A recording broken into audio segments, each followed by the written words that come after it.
Je vais vous parler de deux choses importantes, deux choses que j'observe.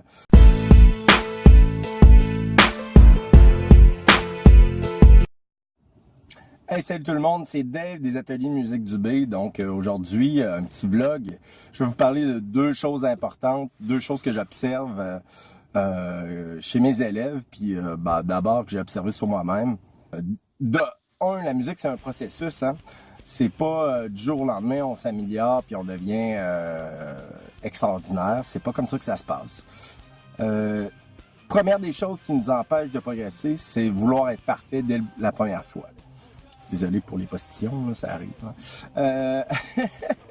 Donc, justement, on peut pas être parfait la première fois, accepter qu'on va faire des erreurs, accepter qu'on est humain. Ce qu'il faut viser, à mon avis, c'est la progression. C'est petit pas par petit pas, une amélioration.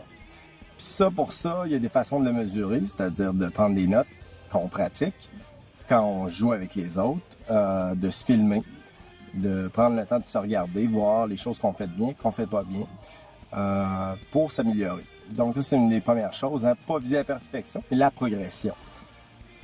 Deuxième des choses, ce sont les excuses. Il y en a qui, je trouve, tu sais, les excuses, c'est la première chose qui nous empêche de vraiment progresser. C'est une forme de désengagement vis-à-vis de ce qu'on veut vraiment. Pour toutes sortes de raisons, là, ça vient souvent des peurs, hein, il y a toutes sortes de processus qui se passent, c'est-à-dire que, bon, j'ai pas le temps. J'ai pas le temps de pratiquer. J'ai pas eu le temps cette semaine. Ben, la question qu'il faut se poser, est-ce que c'est ça vraiment que tu veux faire? Si c'est vraiment ça que tu veux faire, ben, à ce moment-là, c'est de trouver des solutions. Puis là, je viens de voir Eric, notre batteur dans les Patriotes, qui vient d'arriver. J'imagine qu'il va aller pratiquer.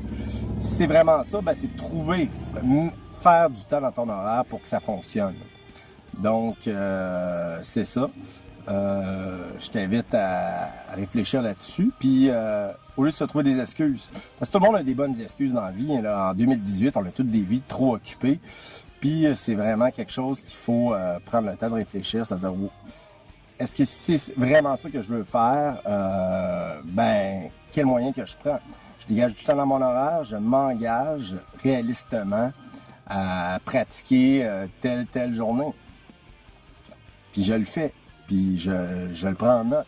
Puis je regarde qu'est-ce qui a bien été, qu'est-ce qui a moins bien été.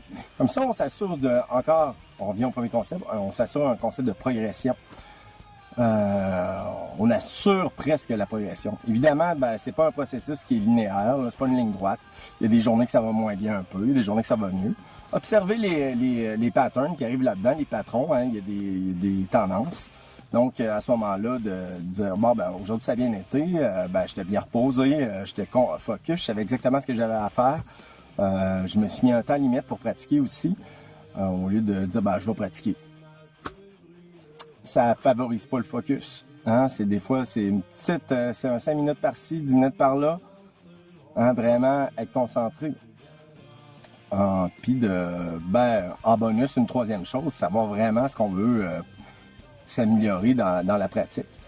Puis tu sais, je vais aller voir Eric, on va aller lui demander, voir lui, comment il pratique.